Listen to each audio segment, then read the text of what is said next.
Bismillahirrahmanirrahim. Today my name is Dr. Amber, and today my topic of presentation is Easy Guide to Write a Systematic Review under supervision of Professor Dr. Saira Afzal. Learning outlines.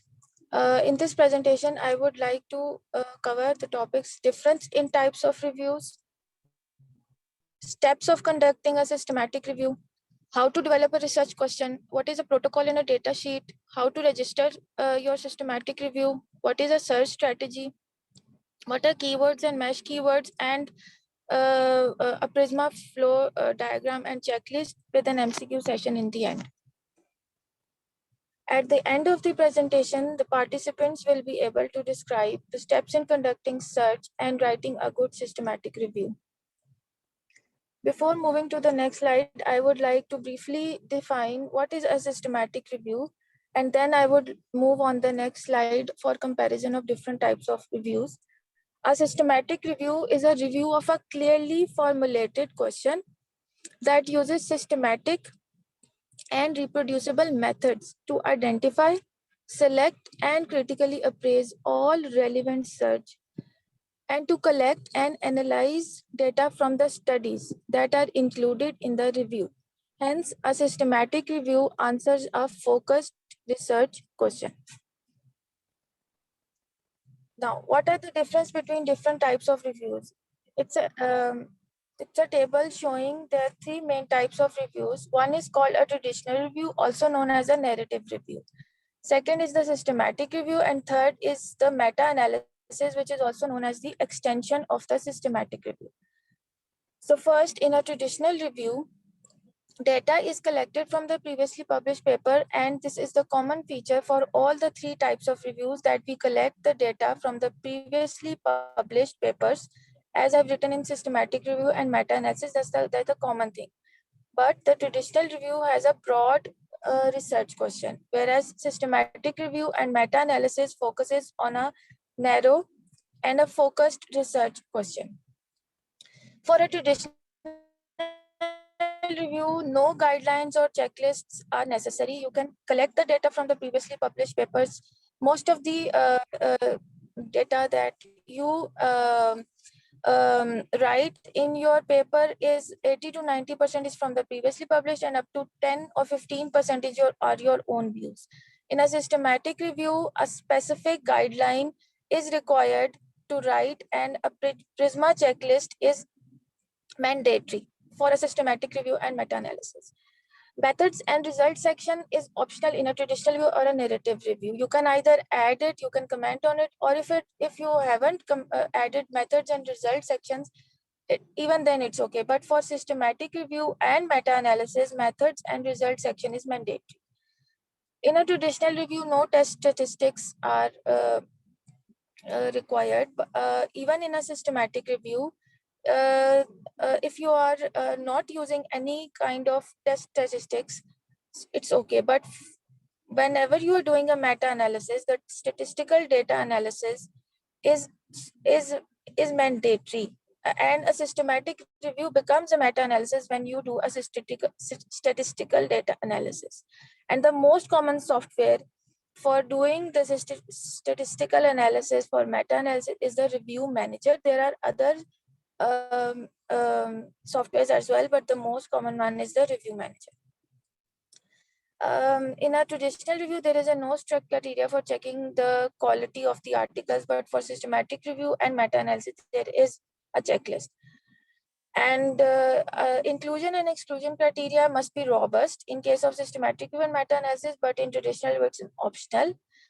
There is a chance of less bias in a systematic review and even less chances in a meta-analysis, but there are more chances of bias in a traditional review. And in a traditional review, we use regular tables and figures to show if we are including any results of the studies. But in systematic review and meta-analysis, Prisma flow diagram is mandatory. So what are the steps for writing a systematic review? We write a systematic review in a system, and the system follows three phases: phase 1, phase 2, and phase 3. I would like to explain each phase in detail. First of all is the phase one.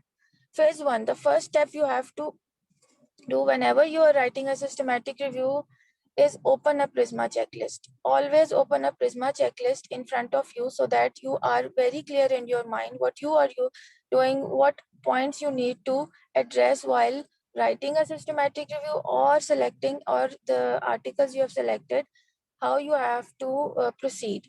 So Prisma checklist is must. Then research question comes.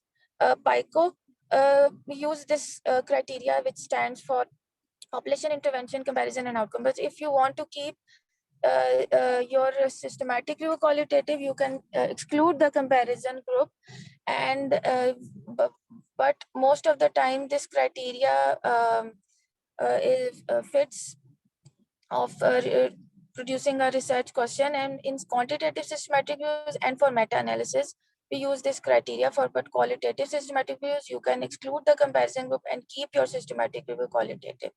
For example, if you think of a research question, you select a population of depressed patients, you keep the intervention as escitalopram. uh, if you exclude the comparison group and keep it qualitative, it would be quick and easy to do a systematic review, and the outcome you're using in this scenario would be develop itch. I would continue the same example in every phase, and then at the end I would explain another example of this systematic review protocol. The third step, the first step was to open a Prisma checklist. Second was to develop a research question, PICO. Then create a document. It is very important to create a separate document, is also called a protocol or a data sheet, and document everything there in your protocol document. This would help you in writing method section and what else proposal is needed for.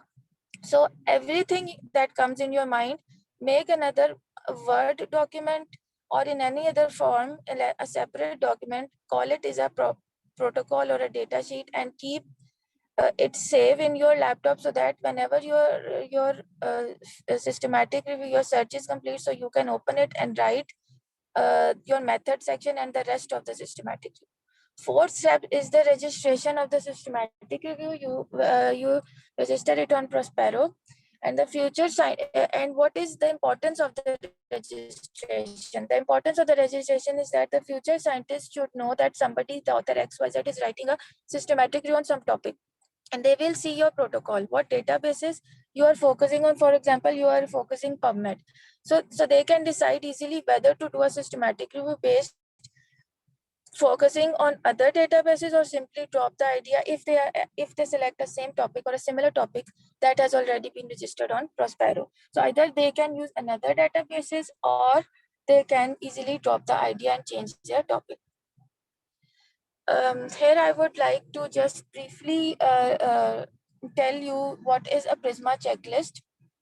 It is a checklist of several items, starting from the title, abstract, introduction, and methods in which there is eligibility criteria, information, sources, and data collection process. And you have to just mark it your papers. It is also used. Sorry.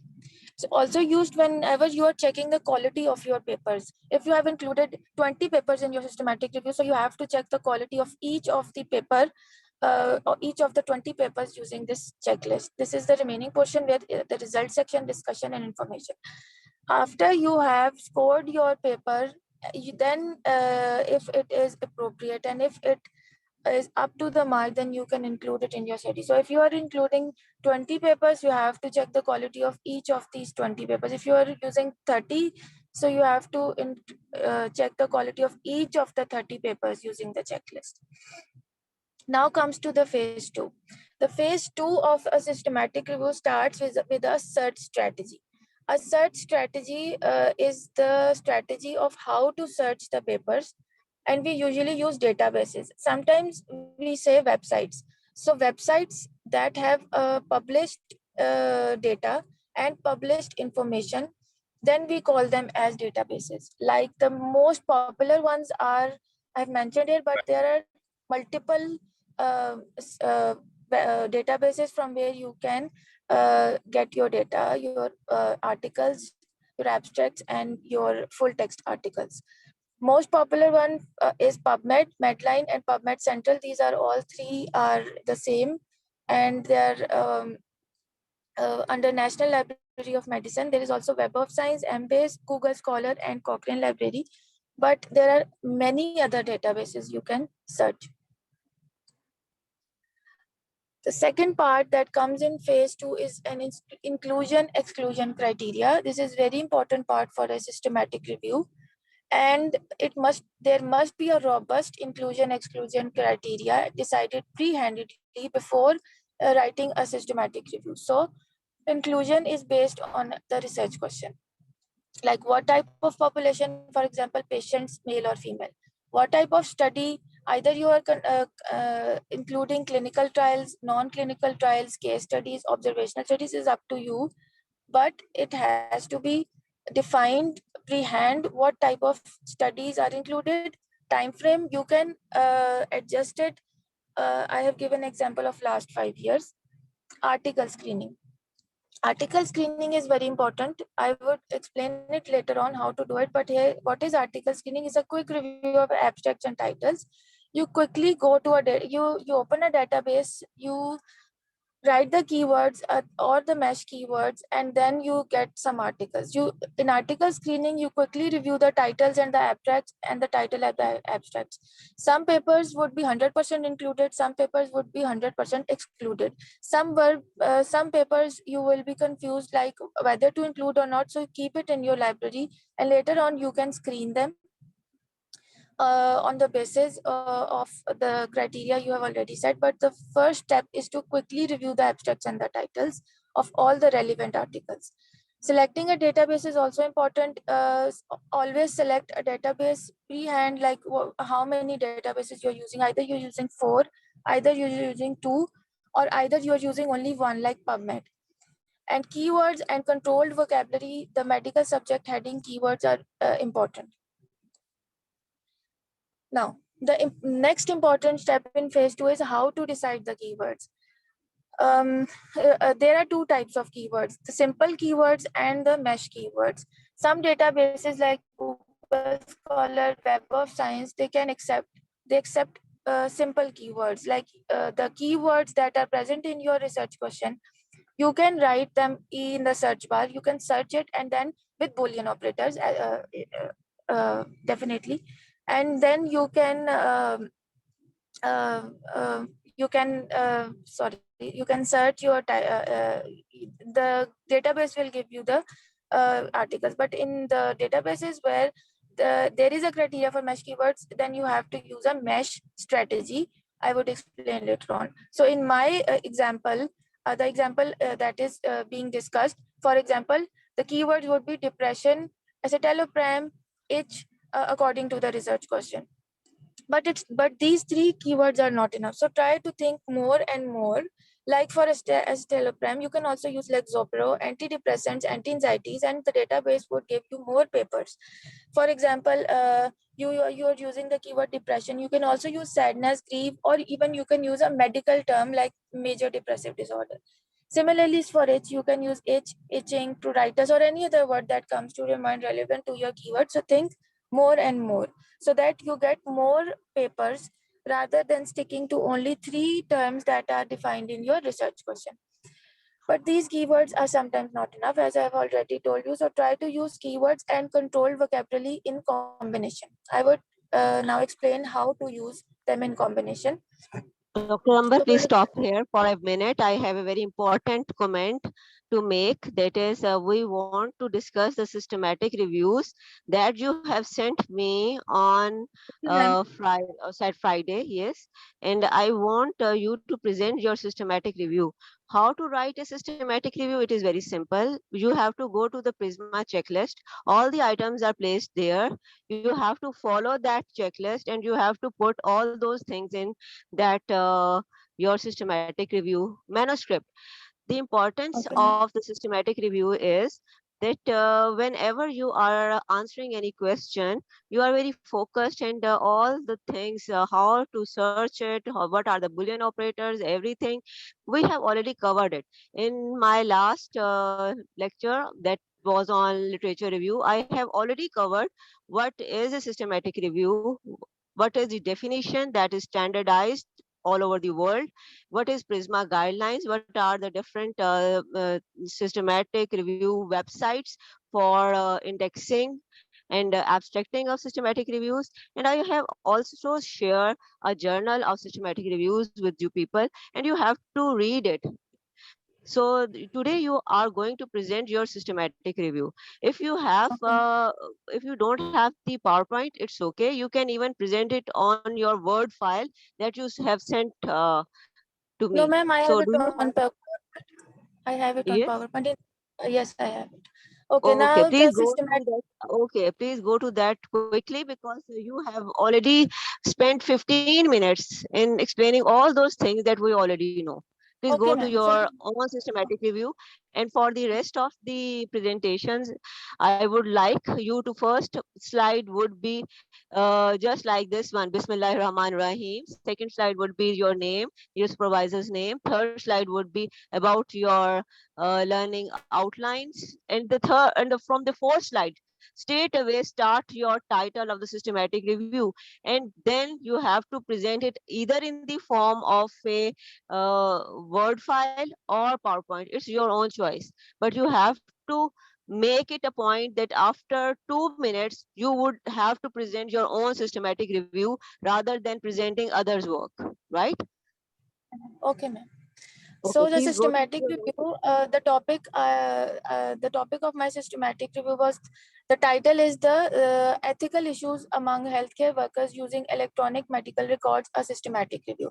So in this systematic review, I focused the population of healthcare workers and the ethical issues that are due to the intervention that are the electronic medical records. So here is the title of my systematic review. Then I wrote a slide, a small background relating to what can be the possibilities, what are the electronic health records, how they can be implemented, and what are the ethical issues that are usually that are common or from the literature such from the literature review I've done. I found that electronic health records increasingly implemented in many countries, in developed countries and in developing countries as well. So I gave a small background, and I also mentioned there the common ethical issues like beneficence, autonomy, justice, the privacy and confidentiality issues. So a small background. Then the next heading in my protocol was the rationale. So what is the central aim of this qualitative research? So to define a rationale, to identify the gap, the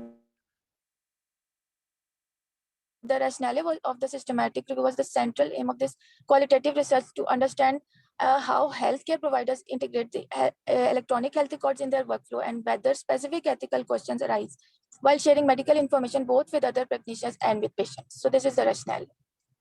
The search strategy I used for developing this protocol was the building block style used. The databases used for the literature review was PubMed, Web of Science, and Google Scholar. Three databases are will be reviewed for my systematic review, and I'm using a building block style.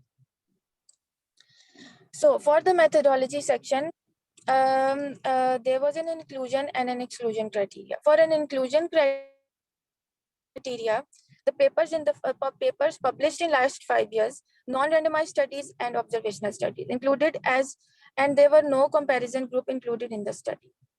The published articles, also the unpublished articles, that is also known as the gray literature, and the abstracts on ethics and medical information will also be reviewed.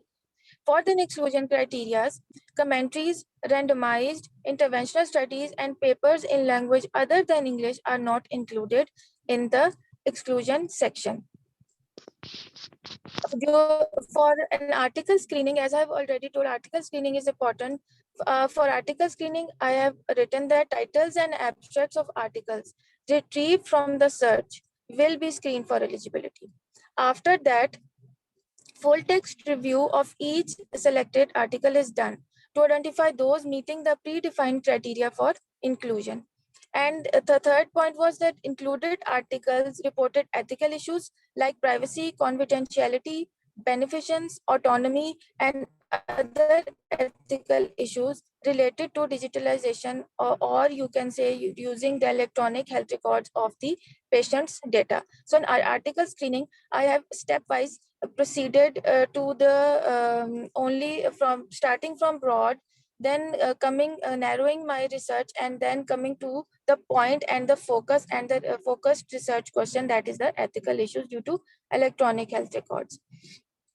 So for the keywords, I use the meshed keywords, and also I use the simple keywords like ethical issues, electronic health records, and healthcare workers, but I use them in mesh, like ethical issues, confidentiality, ethical issues do no harm, electronic medical records / healthcare workers, autonomy, digital health records, ethical barriers, healthcare workers. The main benefit of using these mesh keywords or these simple keywords is that this will give you more and more focused articles. The databases are made to give you the relevant articles. So whenever you guide your database or you give the relevant mesh keywords, then it would easily give you the articles.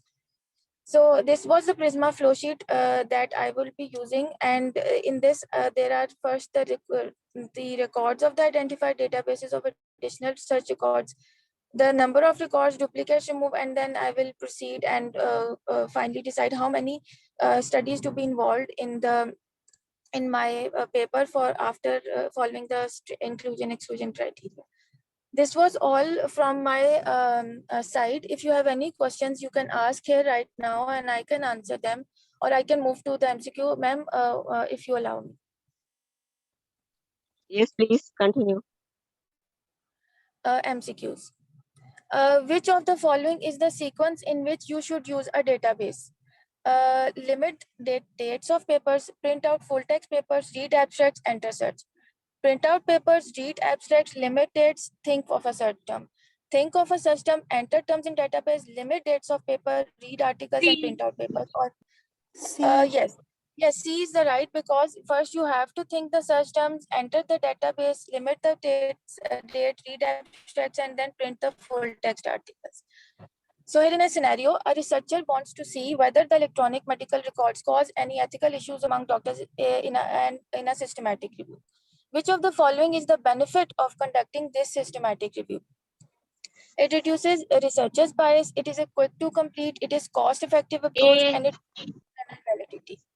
Yes, A is the right answer, because I've already told you that in systematic reviews, the researcher, the chance of bias is reduced. Why the last option is not correct? Why it provides internal validity?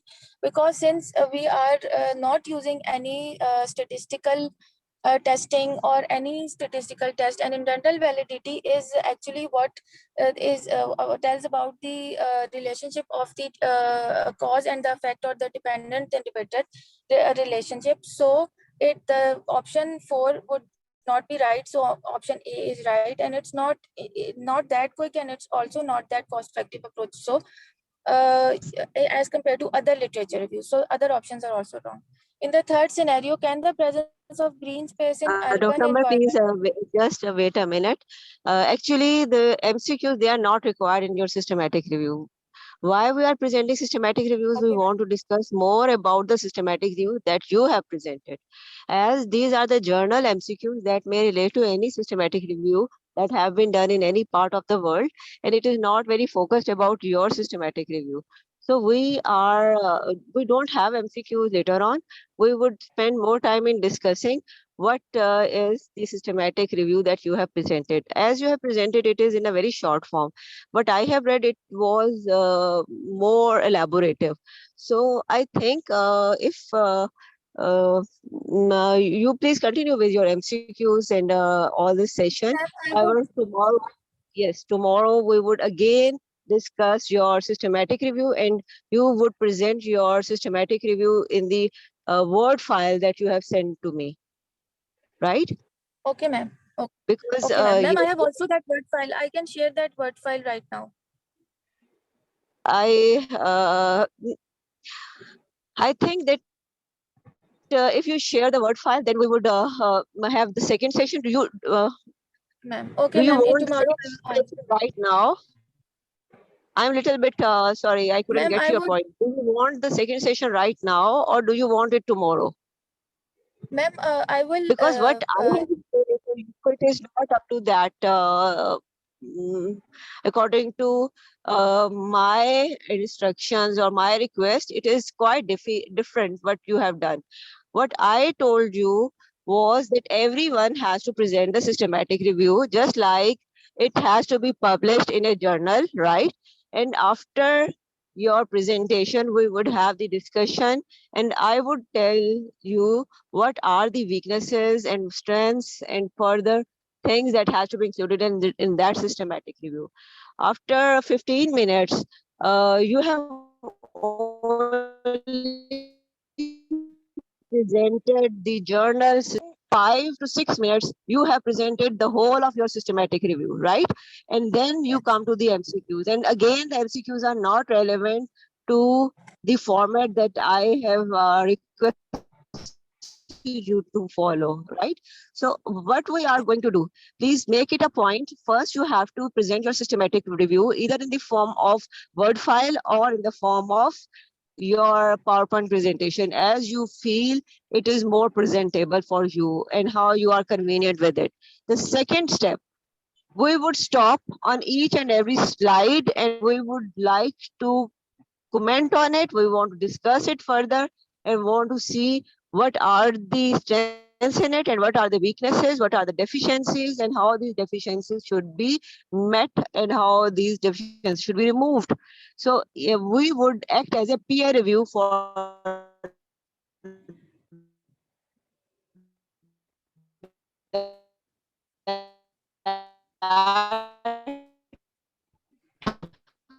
systematic review. As you okay. have and in the end, do you want that session to be held today or tomorrow? My question is here. Ma'am,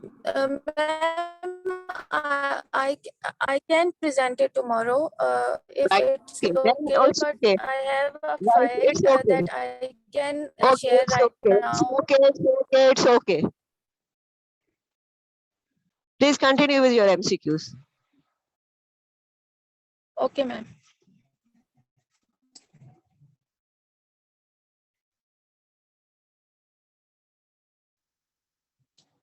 The second MCQ,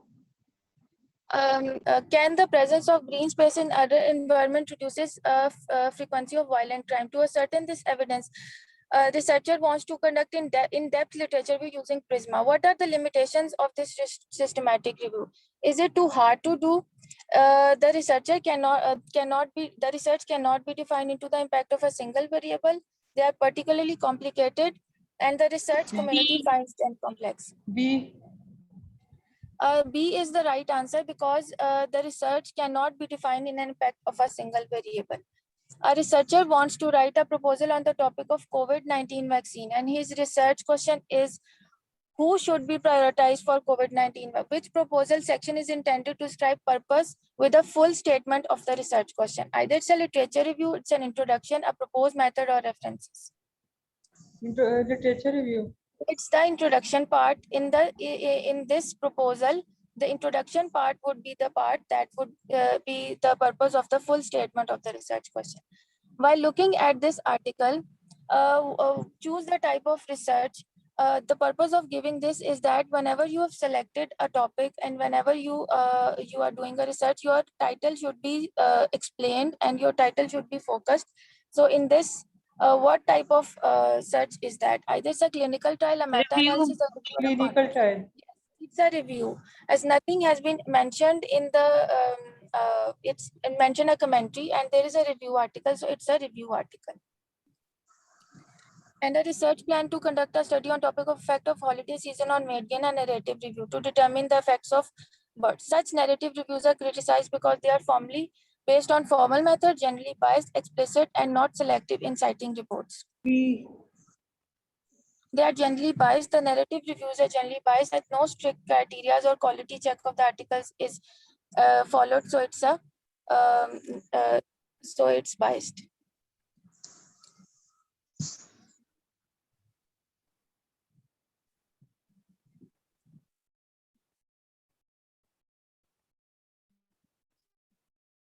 Thank you.